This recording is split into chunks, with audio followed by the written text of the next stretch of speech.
Bonjour à tous, j'espère que vous allez bien. On se retrouve dans cette nouvelle vidéo pour un update lecture. Je vais vous passer le blabla habituel, puisque c'est une update lecture, on en a l'habitude, donc on va commencer tout de suite.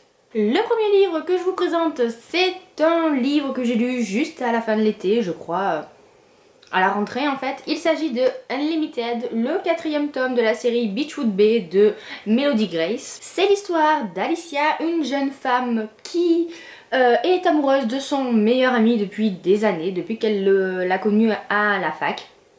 Sauf que son meilleur ami, donc Hunter, qui est le héros du tome 2 je crois, et bien lui, il va se marier et donc elle est un peu désespérée quoi, parce qu'elle se rend compte que tous les films qu'elle a pu se faire sur lui, sur leur éventuelle histoire d'amour, n'auront jamais lieu. Au détour d'une soirée, elle va rencontrer Dex, qui est un chanteur de rock qui ne chante plus depuis un an, qui vit de manière assez recluse.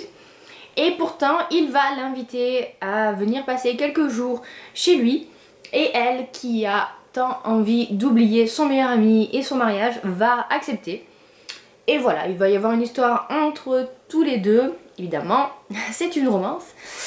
Et que dire à part que c'était mignon, mais vraiment, j'ai pas adhéré plus que ça parce que c'était absolument pas original.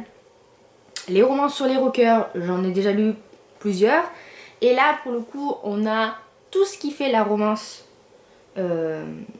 avec un personnage masculin qui chante, quoi, une star, mais sans rien d'exceptionnel, sans rien de transcendant. On a tous les clichés en fait possibles, imaginables qui peuvent exister dans ces romans et voilà, ça m'a un petit peu dérangée. J'ai pas trouvé ça hyper réaliste non plus. Bon, je sais, je le dis à chaque fois, mais la romance c'est pas censé être absolument réaliste, mais là, j'ai trouvé que ce que Dex disait parfois c'était un peu trop gnangnan. Et les personnages auraient pu être un peu plus creusés. Voilà, au final on reste vraiment beaucoup en superficie. Ça se lit vite, ça se lit bien, mais c'est pas transcendant. On continue avec un roman qui ne m'a pas non plus transporté et que d'ailleurs, je n'ai pas réussi à finir. Il s'agit de Noblesse, Devoir et autres balivernes de Megan Frampton. Pourtant déjà la couverture j'aimais bien, le titre me plaisait beaucoup parce qu'au final je m'attendais à une sorte de, je sais pas, de romance un peu parodie de la romance historique. Et pas du tout. Bah alors pas du tout. C'est pas révolutionnaire comme ce à quoi je m'attendais. Et même si ça ne l'est pas, à la limite j'aurais pu me contenter d'une très bonne histoire et d'une très belle histoire d'amour. Mais ça n'est pas le cas non plus.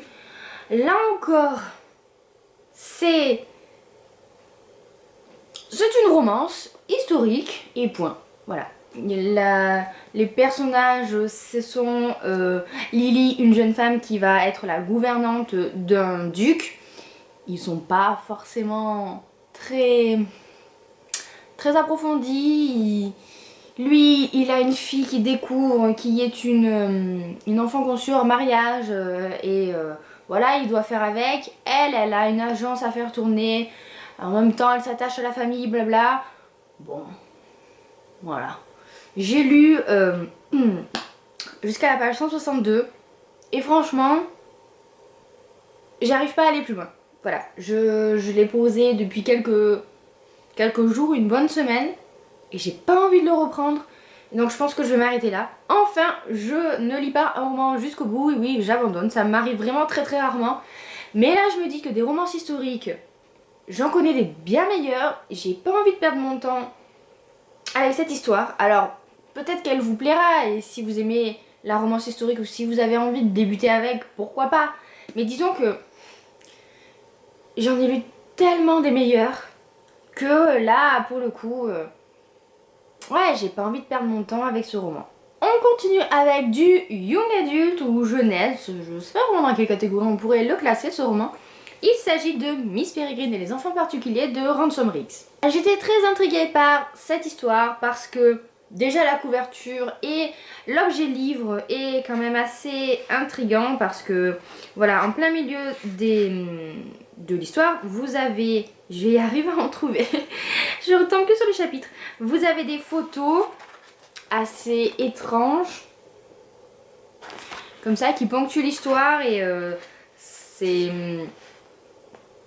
Bah, disons que quand vous prenez ce livre à la librairie et que vous le feuilletez, c'est intriguant. Ensuite, parce que Ransom Riggs est le mari de Tyler Maffey, voilà, et que bah, j'avais envie de ce que ça donnait. Et enfin, parce que ce roman est adapté au cinéma et d'ailleurs en ce moment projeté par Tim Burton. Hein. Donc voilà, j'aime beaucoup Tim Burton. J'avais envie de lire ce roman de toutes les manières, donc je m'y suis penchée dessus et j'en ressors un petit peu déçue. J'ai entendu tellement de bonnes critiques sur ce roman que je m'attendais, je pense, à quelque chose de plus particulier. Au final, ça n'a pas vraiment été le cas. J'ai aimé l'ambiance, j'ai aimé cette histoire de... cette sorte d'orphelinat dans lequel vivent des enfants particuliers. J'ai aimé le principe. Après, j'ai trouvé que c'était un mélange entre... Enfin, j'ai eu l'impression de me retrouver dans une histoire de X-Men, mais au temps de la guerre, de la Seconde Guerre mondiale. Et donc pour le coup, le côté original, il y est beaucoup moins. Et ensuite, parce que je m'attendais déjà à ce que ce soit un peu plus sombre, un peu plus glauque. Et non, c'est juste, on va dire fantastique. Bon, après c'est pas très gênant. Mais, je sais pas, le personnage principal que l'on suit, Jacob, ne m'a pas... Enfin, j'ai pas réussi beaucoup à m'identifier à lui. Et donc, ni aux autres personnages d'ailleurs. Et donc, j'étais pas à fond dans l'histoire, j'étais pas complètement investie. Moi, en fait, je me suis rendu compte que pour que je sois vraiment investie dans une histoire, il faut que je m'identifie aux personnages ou que du moins j'arrive à les apprécier. Là, ça m'était égal. Donc, j'ai passé un bon moment de lecture, mais il m'a vraiment manqué quelque chose. Alors peut-être que c'est dû au fait que j'avais vu 6 millions de critiques absolument dithyrambiques dessus et que du coup j'ai été déçue. Je sais pas. Mais voilà, ça n'a pas été le coup de cœur que j'espérais.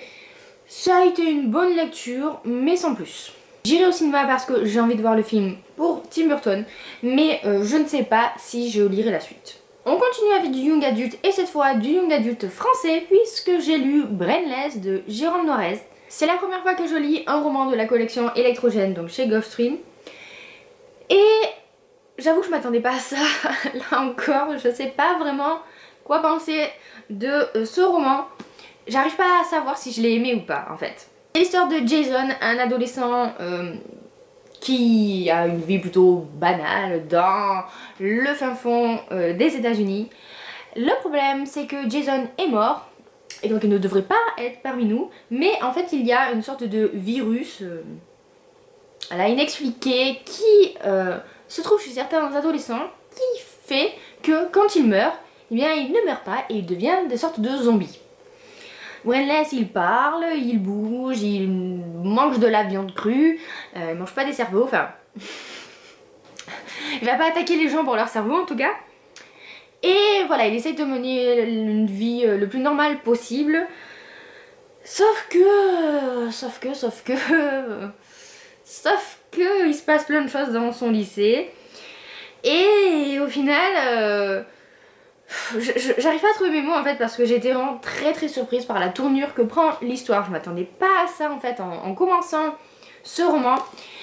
C'est plus un roman psychologique et un roman qui fait l'état de la société américaine et qui va dénoncer, va critiquer cette jeunesse américaine plutôt qu'un vrai livre de zombies, même si on a quand même des détails sacrément glauques. En fait on va suivre plusieurs personnages. Et ça j'ai bien aimé parce que j'ai trouvé que le récit était très bien rythmé. On a souvent donc un récit à la troisième personne avec plusieurs personnages que l'on suit et quelques chapitres à la première personne du point de vue de Jason. Donc ça c'est bien pour s'identifier ou en tout cas un petit peu apprécier ce personnage qui est quand même pas très vivant, hein. Et ça c'était vraiment bien, ce qui fait que ça se lit très bien. De toute façon il est pas très long ce roman, il fait 240 pages. Après, j'ai envie de mettre un avertissement en fait quand on achète ce bouquin, parce que c'est super violent. C'est assez gore aussi, Et ça c'est glauque, voilà. Donc je dirais, enfin, c'est pas une lecture que je conseillerais forcément aux adolescents, en tout cas aux jeunes adolescents, surtout pas. De toute façon, c'est entre horreur teintée de gothique et réalisme cru. C'est tout à fait ça, hein. Puisque on va pas seulement vous parler de zombies, on va vous parler aussi de violence, de... J'ai pas envie de vous spoiler, donc j'essaie de faire attention à ce que je dis. On va vous parler d'harcèlement au lycée, on va vous parler de fanatisme, en quelque sorte. Enfin, voilà, et vraiment d'esprit dérangé. Et en fait, dans ce roman, on se rend compte que les monstres ne sont pas ce qu'on pense à la base et que ce sont pas forcément bien des gens différents de nous physiquement qui sont les monstres. Voilà, j'ai été très choquée par la fin. Par les dernières scènes qui sont juste très éprouvantes à lire. Donc si vous avez envie d'un roman qui fait la critique de la société d'aujourd'hui, de tous ses déboires et qui va vous donner matière à réfléchir en vous choquant en fait, c'est ça, hein. Je pense que ce roman vous plaira.